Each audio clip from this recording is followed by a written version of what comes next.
Welcome to Custer Compare. If you are going to be making notes, please write the following headings: speaker, situation, structure, poetic device, language device, and context. The poems we are going to be looking at today are Exposure and Bayonet Charge.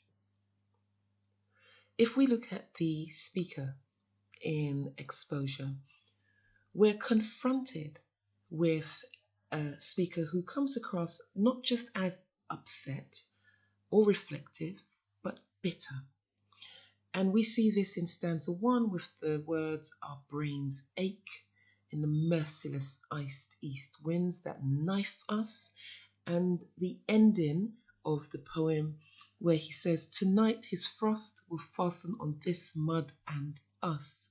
There is almost a biblical reference in the idea of mud and us together in this way, making us recall the idea of clay, man being made of clay or dust, and returning to dust with death.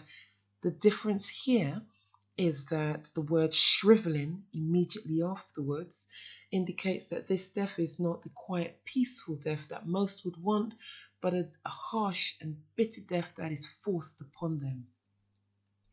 The speaker in Bayonet Charge is someone who is reflective, but also comes across as quite bitter as he thinks about what he is in. And we see this bitterness in the language he uses at the end of stanza 1, where he talks about the patriotic tear that had brimmed in his eye, sweating like molten iron from the center of his chest, the pain from perhaps the betrayal felt against him by his country, and the idea of his impotence in being able to do anything about that. If we look at situation, in Exposure, Owen creates a situation in which the soldier or the speaker reflects on the events that he knows he and his fellow soldiers will face. He pits that against the effects of having to face this against battling nature at the same time, the extreme conditions that they are dealing with. But he never seems to leave this particular position of reflection about what that day will bring. The situation in Bayonet Charge is one in which the speaker has a moment caught in time, in between or amidst the action that is surrounding him, before he propels himself forward once again into fighting for his country. In that moment caught in time, a number of things are captured: his sense of what's going on and his recognition of the damage done to nature amidst this conflict. We look now at structure in Exposure, and what we notice is that Exposure comes with a refrain for each stanza, a chorus line if you like, and the most popular chorus line, or one that we see most often in this poem, is "but nothing happens." And it is the idea that it almost seems like a juxtaposition attached to the stanza above it. So much is going on, and yet he ends the poem, or rather the stanzas, with "but nothing happens." And the idea here, he's not saying that there is no activity. He's not saying that people aren't dying or that the war isn't going on. What he's perhaps suggesting is that there is nothing moving forward to resolve or bring to an end the damage and the destruction that is taking place, not just to nature, but to themselves. If we look at the structure of Bayonet Charge, we have 3 main stanzas that seem to be very specific in what they are trying to convey.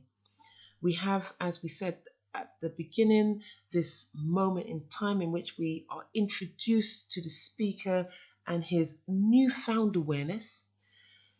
And we have the second stanza in which there is this almost reflective, philosophical view of what is taking place.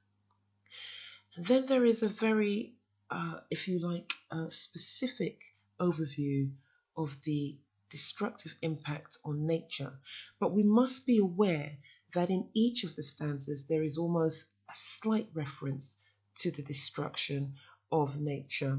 So stumbling across a field of clods, which we know has more than one meaning, a field of clods being potentially his fellow soldiers, but the clods upturned through what they do. There is the idea in the second stanza, shot, slashed, furrows.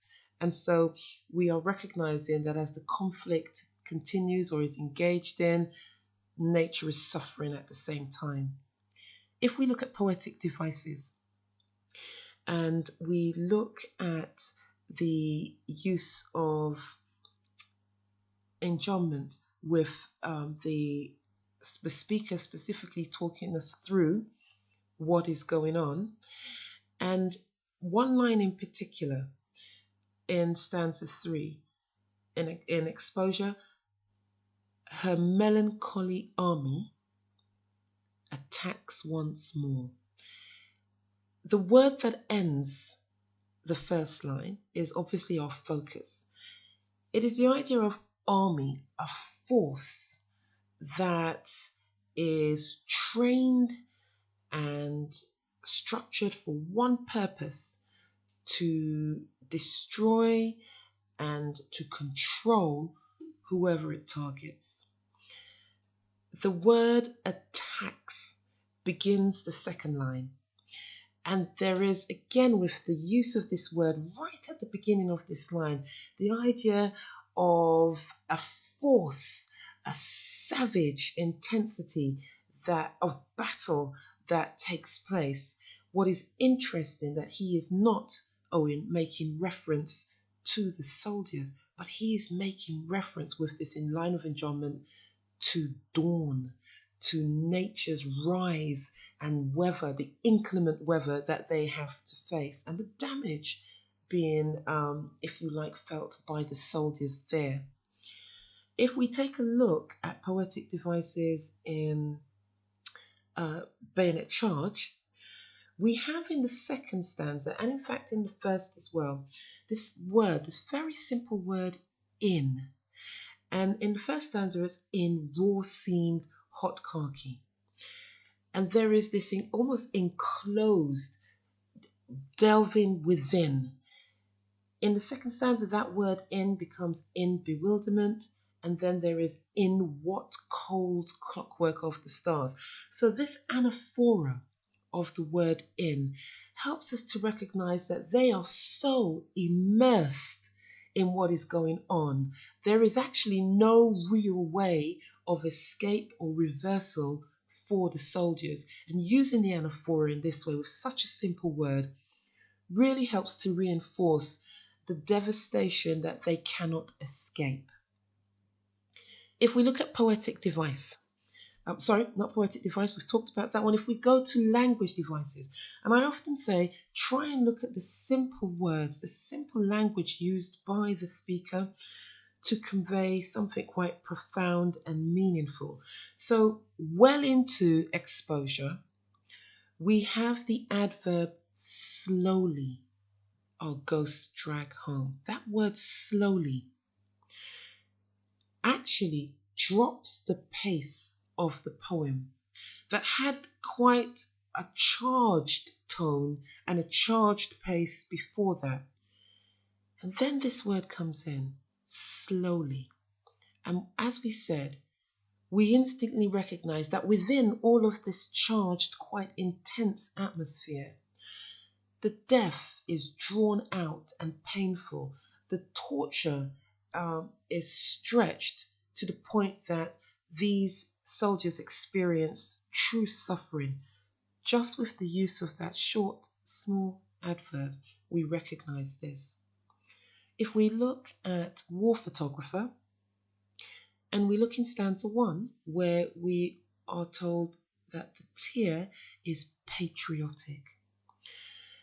The use of this adjective with the tear creates that noun phrase, which actually then goes on to create the oxymoron. The idea of tear would indicate pain and suffering, but patriotic is meant to actually bring the reverse, is meant to bring something that lifts your heart, lifts your spirit. And so we have this irony of patriotism creating the pain and the despair experienced by the soldiers at war. Finally, if we look at the context, now the context for both would be those terrible, terrible conflicts, those great wars that soldiers fought in, gave their all in, and got nothing back. In exposure, there is the idea almost of betrayal. Betrayal of the soldiers, not by the officers who have placed them there, but betrayal by the God of nature who pits them not just against their foes, but against nature itself. The war in Bayonet Charge, in terms of that very same context, it's the idea of this belief at the time that you were going to war for king and country, but that when you got there, you recognized that king and country were insignificant in the greater scheme of having to survive and kill in a place that had nothing to do with those things that brought you there. Thank you for listening. Please make good use of the information that you have.